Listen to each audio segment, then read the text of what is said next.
Well, I have good news for you. I did happen to bring a kippah with me, so let me put it on and then let's go in, okay? Excellent. So here we are on the inside of the Bnai Abraham Historic Synagogue, which houses congregation Tiferet Israel. And if you can look around a little bit, you'll see it's a building that is very, very simple. And synagogues are supposed to be simple in order to make sure that we're concentrating not on glitz and glamour and all different kinds of fancy artwork, but really devoted to our tefillot, to our prayers. So there is an idea that there is great beauty and simplicity. I think that this synagogue really has it in spades. There's a couple of interesting things that you might see around here that maybe if you've been to synagogues from other denominations or in other locations might be a little bit different. So I'll take a little time now to explain exactly what you're seeing. So the first thing I want to point out is this sort of partition here. This partition, which goes all the way to the back, it extends out, goes all the way to the front up there. And also there's a partition up in the balcony. You can kind of make out that wooden partition up there. This is called a mechitza. A mechitza means a partition, and the reason why we have one, and it's really a calling card, a trademark of an Orthodox community. When you walk into a synagogue and you see a mechitza, you know this is an Orthodox synagogue, and its job is to do a couple of things, but the most obvious primary thing is to separate men and women during times of prayer.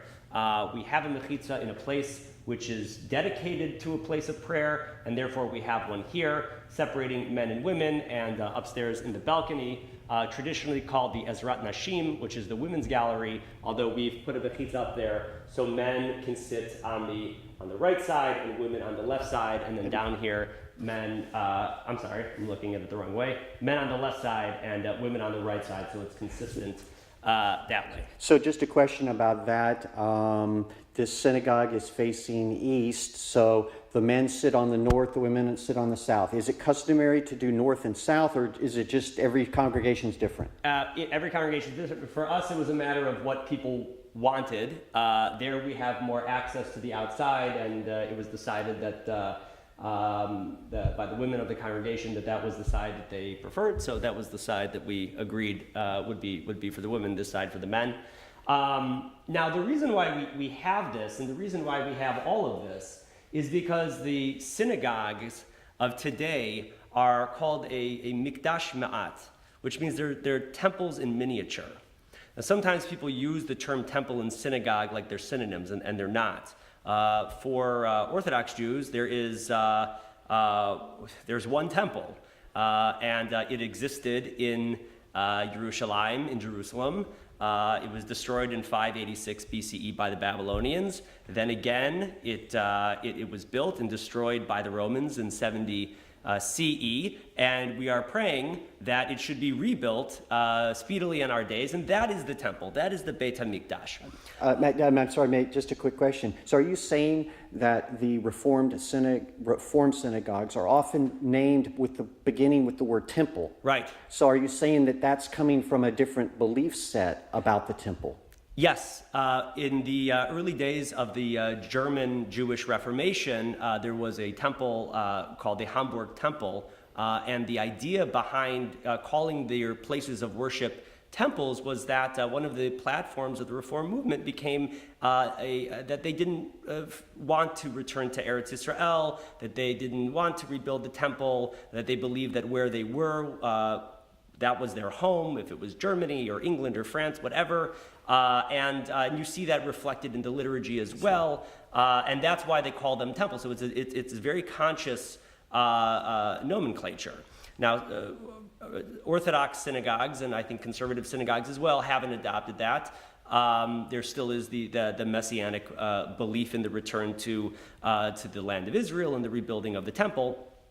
So temples and synagogues are not the same things, even though they're both places of prayer and both have rabbis and congregations and all of that. But the architecture might not be the same. So the reason why we have this mechitza, and as I'll point out a couple other things, is because every synagogue we have today is supposed to somehow emulate the temple. Okay, so we have little things around to create an awareness, a consciousness of the temple, even though we don't have a temple. The mechitza was used in the temple in order to separate men and women. Although there it was mainly a gallery, so sometimes you'll walk into an Orthodox synagogue and you won't see a mechitza downstairs, but you will see a women's gallery upstairs, which is how this synagogue was originally before we added a mechitza upstairs and downstairs. But the mechitza is down here as well, again, hearkening back to the times of the temple. And of course, the mechitza accomplishes other things as well. Different rabbis speak about the advantages to being able to pray with members of one's own gender and things like that, and some of the spiritual benefits of that as well. So I noticed the partitions are on wheels. Yes. That seems very practical.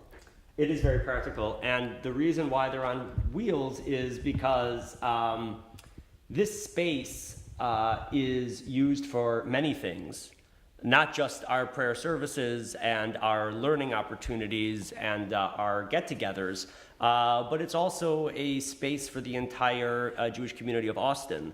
So if people are having other events here, or speakers, or whatever it happens to be, we have to make sure that the mechitzas can be moved around, put away, so they don't get in the way of any other type of community event. So are you saying if there is a community event where people come in that are not Orthodox, that they can have men and women sitting wherever in this? Because it's just that's what that event was. Right. The mechitza is only used for prayer and for holy, mainly for times of prayer. But if there's a speaker coming in and they're speaking about whatever subject they want to, or there's an activity going on here, you don't need a mechitza for that. I mean, so we want to make sure that this place is accessible to everybody.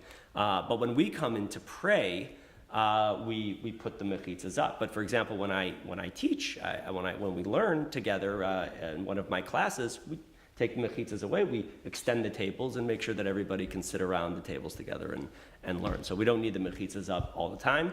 And remember that if you go into an Orthodox synagogue, a bigger synagogue, the mechitzas won't be on wheels, and it'll be set up because they have big social halls where they can have their speakers and things like that. Here, this is it. It's the sanctuary. It's all there is. So we have to be sure that we can maneuver the pieces as well as we can to accommodate the different populations that are coming in.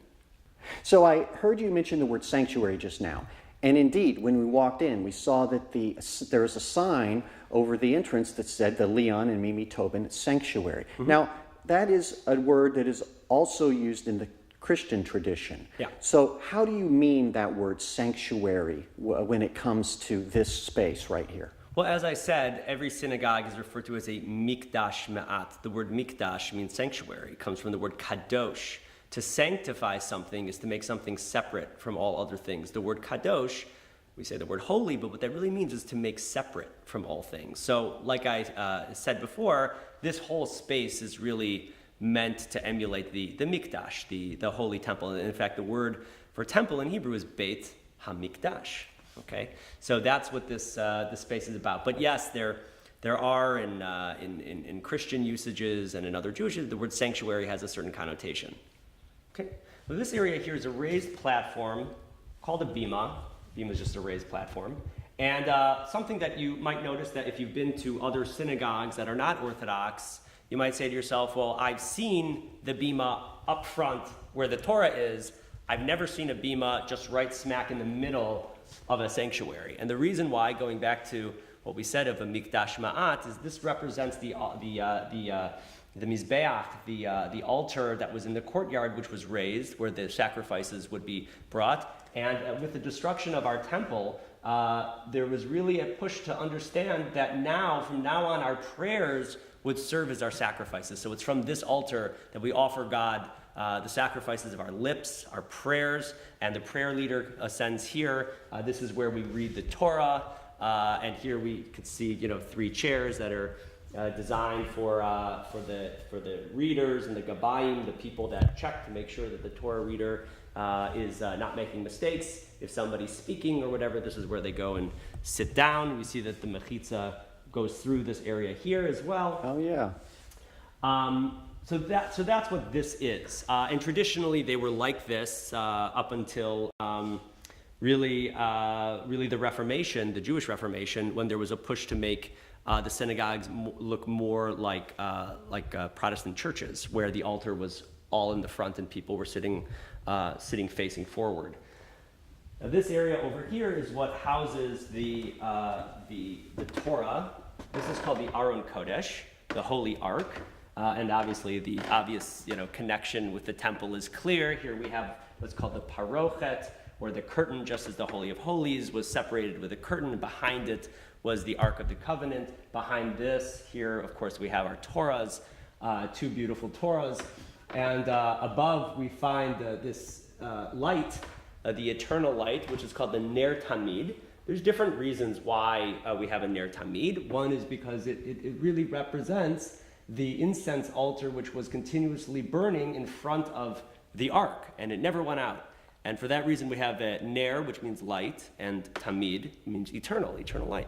But there are other explanations for this as well. God's enduring love and belief for his people, and also the essence of the Jewish people is an essence that doesn't go out. And the Jewish people are eternal. As God says many times, that if heaven and earth continue, and if the sun and the moon and the stars continue, the Jewish people have to continue. So it's a constant reminder of God's love for us and his belief in us and our own eternity as a people.